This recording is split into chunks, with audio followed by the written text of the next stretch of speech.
अजित पवारांनी एक कुटुंब उद्ध्वस्त होण्यापासून वाचवलंय। बीडमधून छोट्याशा गावातून मुलाच्या शिक्षणासाठी मदतीच्या अपेक्षेने मुंबईत आलेल्या दाम्पत्याला अजित पवारांनी मदत केली।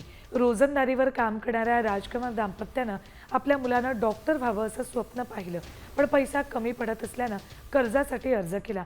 कर्जही मिळत नाही, त्यामुळे मुंबईची वाट धरली।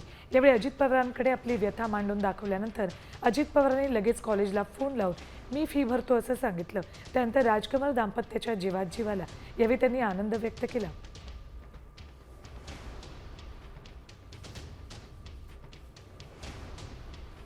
सीएम साहेबाला भेटा वाटतं, पण आम्हाला सीएम साहेबाकडे लोक जाणं देत नव्हते। आम्ही त्यांना अर्ज अर्ज अर्ज करू पाठवतात मंत्रालयात जाऊन, पण पोलीस लोक आम्हाला असे गचांडे देऊन मागं काढायचे, नाही जाऊन देत म्हणायचे तुम्हाला सीएम साहेबाकडून। शेवट सीएम साहेबाची भेटच नाही झाली।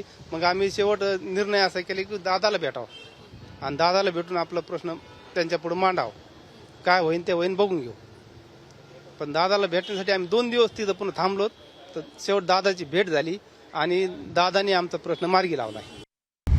आता isakal.com आहे देशातील नंबर 1 ची मराठी न्यूज वेबसाईट। प्रत्येक अपडेटसाठी isakal.com ला नक्की भेट द्या।